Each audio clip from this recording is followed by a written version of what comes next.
मैं नंदराम पालीवाल, सह आचार्य राजनीति विज्ञान। पिछले वीडियो में मैंने उदारवादी आंदोलनों की प्रमुख मांगे, उनकी नीतियाँ और उनके कार्यक्रमों के बारे में बताया था।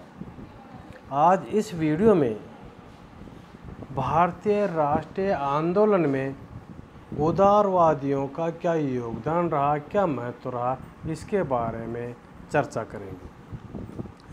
भारतीय उदारवादियों के योगदान या महत्व को हम कुछ बिंदुओं के अंतर्गत देखते हैं। उसमें पहला है आर्थिक न्याय।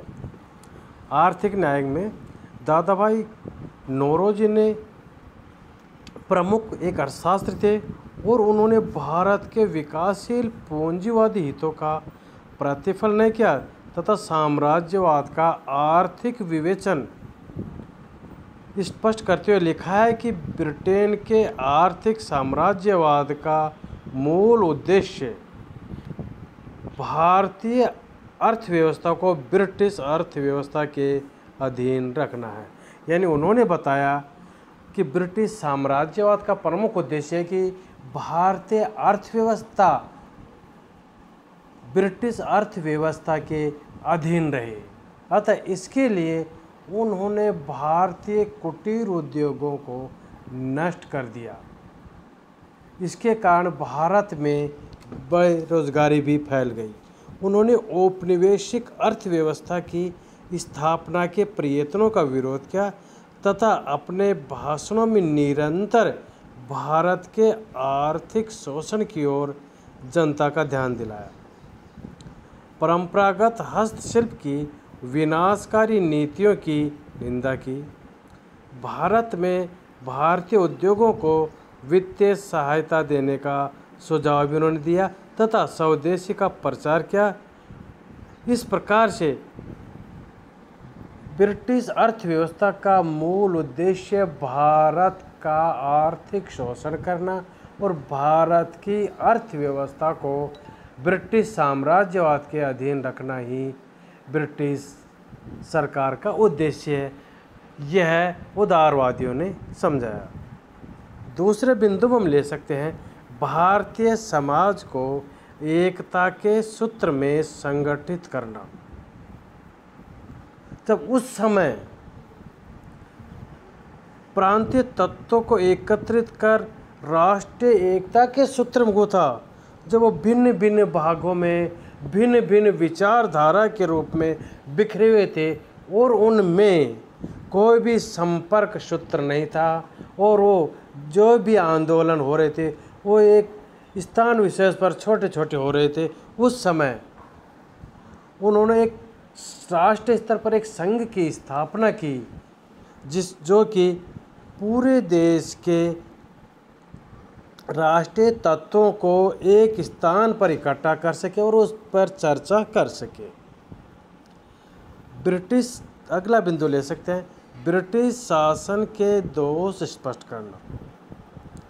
उदारवादी नेताओं ने नौकरशाही की बुराइयां बताने के क्रम में भारतीय जनता के समक्ष विदेशी शासन के दोष भी प्रकट किए और ये कहा कि इसमें क्या बुराइयां हैं तथा ब्रिटिश शासन को जनहितकारी रूप प्रदान करने के प्रयत्न आरंभ कर दिए।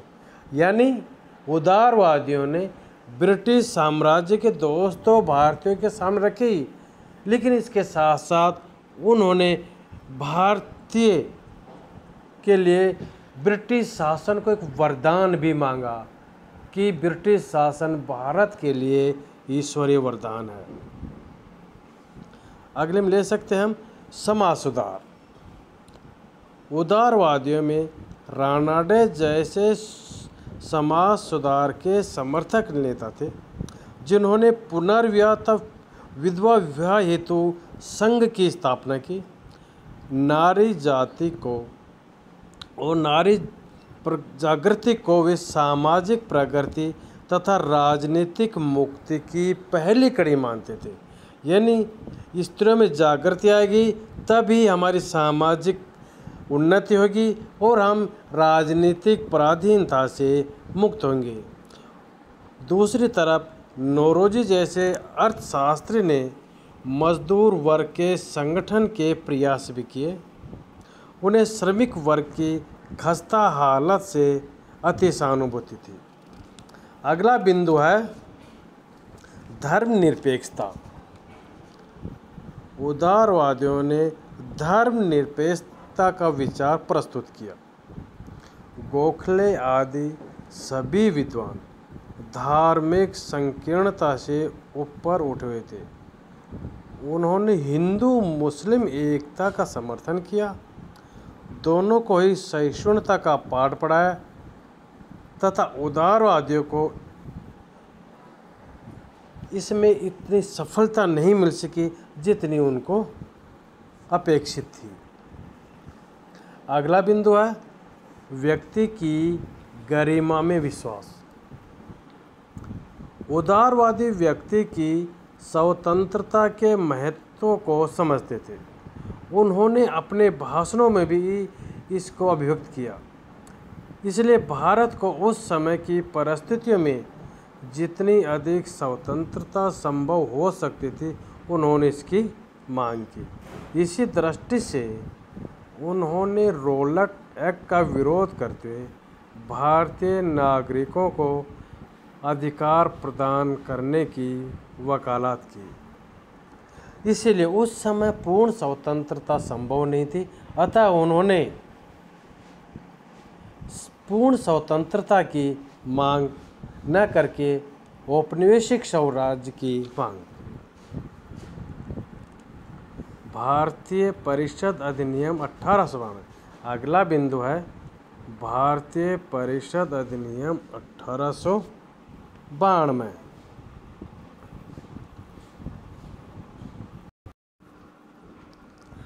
अगला बिंदु है भारतीय परिषद अधिनियम 1892। उदारवादी राष्ट्रीयता की तात्कालिक सफलता 1892 का भारतीय परिषद अधिनियम था और इस अधिनियम के द्वारा निरंकुश शासन की थोड़ी बहुत नींव जरूर हिली। 1892 के अधिनियम द्वारा केंद्रीय व्यवस्थापिका तथा प्रांतीय व्यवस्थापिका के सदस्य में वृद्धि की गई। इस अधिनियम के समय से ही भारतवर्ष में मंत्रिमंडलीय शासन का आरंभ मान सकते हैं। पहली बार बजट पर बहस करने और प्रश्न पूछने का अधिकार मिला। अधिनियम के द्वारा प्रत्यक्ष चुनाव की प्रथा आरंभ हुई। इस प्रकार देश के संवैधानिक विकास की दिशा में यह एक निश्चित प्रगतिशील चरण था। अगला बिंदु है भारतीय राष्ट्रीयता और जन जागृति के जनक। कांग्रेस के कार्य का लोक शिक्षण के लिए बहुत बड़ा महत्व था। सार्वजनिक कार्यों में दिलचस्पी लेने वालों की संख्या धीरे धीरे बढ़ रही थी और राष्ट्रीय महत्व को जो विषय थे उन पर जनमत तैयार हो रहा था। कांग्रेस के वार्षिक अधिवेशनों, प्रस्तावों तथा शिष्टमंडलों द्वारा सरकार के समक्ष भारतीय कठिनाइयों और समस्याओं को प्रस्तुत कर जन जागृति पैदा करते थे। इसके अतिरिक्त उनके द्वारा सरकार के कार्यों पर ध्यान रखा जाता था। वास्तव में लोगों में एक नव जीवन का संचार हो गया था और राष्ट्रीय आंदोलन विस्तृत होकर जन आंदोलन के रूप में परिणत हो रहा था। गुरुमुख निहाल सिंह के शब्दों में प्रारंभिक कांग्रेस ने राजभक्ति की प्रतिज्ञाओं, नरम नीति, आवेदन ही नहीं अपितु भिक्षावृत्ति के बावजूद भी उन दिनों राष्ट्रीय जागरण, राजनीतिक शिक्षा, भारतीयों को एकता के सूत्र में आबद्ध करने तथा उनमें सामान्य राष्ट्रीयता की भावना का निर्माण करने में कठिन परिश्रम किया था। अगला बिंदु है भारतीयों को राजनीतिक शिक्षा। उदारवादियों की एक महत्वपूर्ण देन यह रही कि उन्होंने भारतीयों को राजनीतिक शिक्षा दी तथा भारतीय जनता में प्रजातंत्र तथा स्वतंत्रता के आदर्शों को प्रसारित किया। उन्होंने सभी महत्वपूर्ण प्रश्नों पर विचार विमर्श के लिए एक संगठन प्रदान किया तथा शासन से संबद्ध प्रश्नों पर प्रबल जनमत का निर्माण किया। उन्होंने भारतीय जनता को व्यक्तिगत स्वाधीनता, प्रतिनिध्यात्मक संस्थाओं की स्थापना, आर्थिक और सामाजिक सुधार और स्वशासन की मांग करने के लिए प्रेरित किया। अगला बिंदु है पूर्ण स्वाधीनता की इमारत का शिलान्यास। उदारवादियों ने अनजाने ही पूर्ण स्वाधीनता की इमारत का शिलान्यास कर दिया। पूर्ण स्वाधीनता की मांग यद्यपि बहुत बाद में की गई, लेकिन इस मांग का सूत्र तो उदारवादियों के कार्यों से जुड़ा हुआ था। पहले उपनिवेशों के ढंग का स्वशासन, फिर साम्राज्य के अंतर्गत होम रूल, इसके बाद स्वराज्य और सबके ऊपर पूर्ण स्वाधीनता की एक मंजिल एक के बाद एक बन सकी।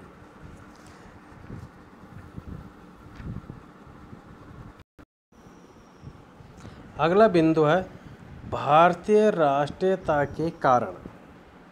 उदारवादियों के कार्य तात्कालिक रूप से अधिक महत्वपूर्ण न होते हुए भी ऐसे थे जिनके सुदूरव्यापी और अत्यंत महत्वपूर्ण परिणाम हुए।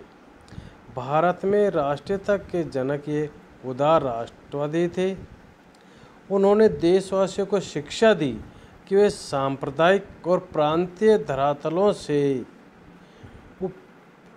ऊपर उठकर सामान्य राष्ट्रीयता की भावनाओं को अपने हृदय में विकसित करें। अगला बिंदु हम ले सकते हैं भारतीय स्वतंत्रता संग्राम का आधार तैयार करना भी इसमें ले सकते हैं। यद्यपि उदारवादियों के द्वारा स्वयं गंभीरतापूर्वक स्वतंत्रता की मांग या इस हेतु कोई आंदोलन नहीं किया गया, लेकिन एक पृष्ठभूमि तैयार कर दी जिसके आधार पर ही भविष्य में स्वतंत्रता हेतु विभिन्न आंदोलन किए जा सके। के.एम. मुंशी लिखते हैं कि यदि पिछले 30 वर्षों में कांग्रेस के रूप में एक अखिल भारतीय संस्था देश के राजनीतिक क्षेत्र में कार्यरत न होती तो ऐसी अवस्था में गांधी जी का कोई भी महान आंदोलन सफल नहीं होता। प्रारंभिक कांग्रेसियों की भीरुता और भिक्षावर्ती को उपवास की दृष्टि से देखना अत्यंत सुगम है, परंतु जैसा कि डॉक्टर पट्टाभी लिखते हैं कि जिस समय भारत के राजनीतिक क्षेत्र में उन्होंने पदार्पण किया उस समय वे अकेले थे। उन्होंने जो नीतियाँ अपनाई उनके लिए हम उन्हें दोष नहीं दे सकते।